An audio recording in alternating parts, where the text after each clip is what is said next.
أختي الكريمة، صديقي العزيز، مشكلة الحموات مرعبة بالنسبة لأي واحدة داخلة على جواز، والصورة اللي في الوعي الجمعي مخيفة جدا. النهاردة هقول لكم ازاي نكسر شبح الحما المرعبة ده. أنا محمد جمال وانتوا بتسمعوني على قناتكم على الميزان، ويلا بينا نحل المشكلة دي مع بعض.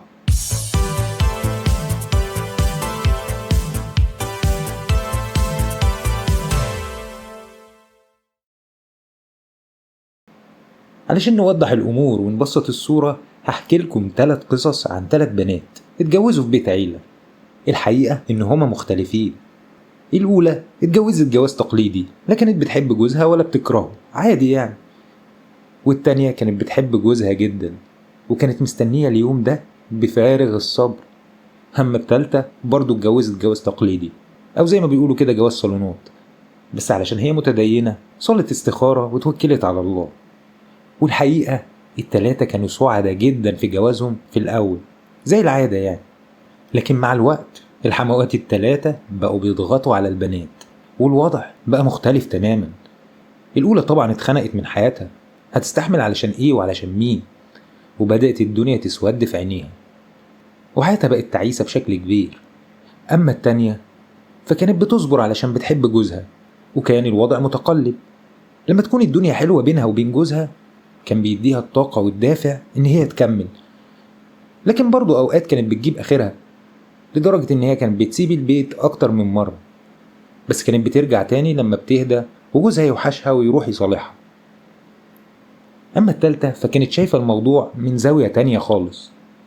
كانت بتقول هو مش واجب عليا أساعدها، لكن هساعدها علشان أساعد جوزي يبر أمه، وده هاخد عليه أجر، وربنا رقيب حسيب ومش هيضيع تعبي ولا مجهودي.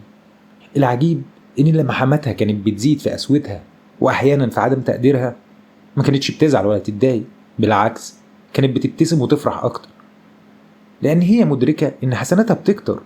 المعاملة دي جننت حماتها، ما بقتش قادرة تفهمها، مش مصدقة فعلا ردود أفعالها. مش هكدب عليكم، الموضوع كان صعب جدا ومرهق في الأول، بس بعد فترة حماتها فرهدت وابتدت تثق فيها وفي حكمتها، ومع الوقت بقت تشوف نفسها صغيرة جدا بسبب تصرفاتها قدامها، فابتدت تتحسن. مع إن في بعض الطباع صعبة تتغير الصراحة يعني، بس في المجمل اتحسنت كتير. والوقت عدى وحماتها ما بقتش تقدر تاخد خطوة ولا ترتاح غير لما تقعد تتكلم معاها.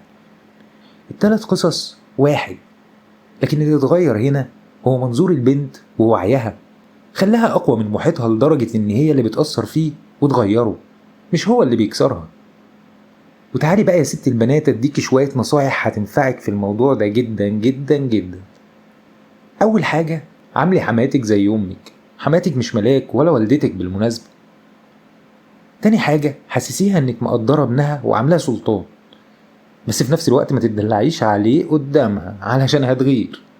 اوزنيها يعني، عامليه بتقدير واحترام جدا قدامها، وطبيعي يعني ان انت هتعامليه باحترام وتقدير، يعني ده الطبيعي، لكن زيادة عن اللزوم شوية. حسسيها انه ارطغل زمانه، لكن بلاش دلع. تالت حاجة بقى، الناس الكبيرة بتبقى عاوزة تحس بقيمتها وعمرها اللي ضاع، وكل اللي عندهم شوية ذكريات. حاولي بقى تفتحي صندوق ذكرياتها وتسمعيها باهتمام شديد، كأنك عايشة معاها أحداث حياتها دي بالظبط. الموضوع مسلي وهيقرب بينكوا أكتر بدل المسلسلات يعني، وصدقيني هيفرق معاها جدا، هتبقي أفيونتها زي ما بيقولوا. الحاجة الرابعة، لو انت عارفة كل وصفات الدنيا في الأكل وأشطر من الشيف علاء الشربيني، حسسيها ان انت مساعد الشيف بتاعها. اسأليها عن طريقة عمايلها الأكل، وقولي لها ان ابنها مش بيعجبه أكلك زي أكلها، وإنك عاوزة تتعلمي منها كل حاجة. باختصار حسسيها إن هي الخبير البهنساوي، وما تدخليش معاها منافسة، ولو حصل بالصدفة حسسيها إن هي أبدعت برضو. وحاولي تاكلي من أكلها علشان طعامته، جبر الخواطر حلو، وبلاش الإيجو وحب إثبات الذات اللي هيكسبك جولة ويخسرك حياتك الزوجية. وقبل كل ده زي ما قلنا، خلي معاملاتك مع الله الثابت الوحيد، هيخليكي ثابتة زي الصخر ومرنة زي المية، ومتغيرات هتكون صعب أوي تأثر عليكي. وتعلمي لو حصل خلاف ازاي تاخدي موقف محترم بدون ما تغلطي، وحاولي يكون عندك تسامح حقيقي، وتعاملي البشر على انهم بشر وطبيعي يعني يغلطوا. صدقيني هي دي القوة الحقيقية، لما تكوني الطرف اللي لو اتشال من المعادلة الأطراف التانية هي اللي هتخسر كتير، وده هيحصل طبعا لما تكوني أصلا بتقدمي كتير. ممكن حماتك تكون عون كبير ليكي في الدنيا وسبب لأجر كبير في الآخرة، بدل ما تكون عبء عليكي في الدنيا وفي الآخرة. وفي النهاية أتمنى لك حياة سعيدة إن شاء الله، حياة هادية فيها حب وتفاهم وستر. ما تنسيش تشتركي في القناة قبل ما تحطي الماسك وصوابعك تتلحوس وما تعرفيش تدوسي على زرار اللايك.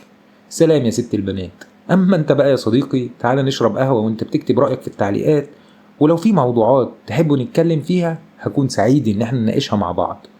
سلام يا صديقي.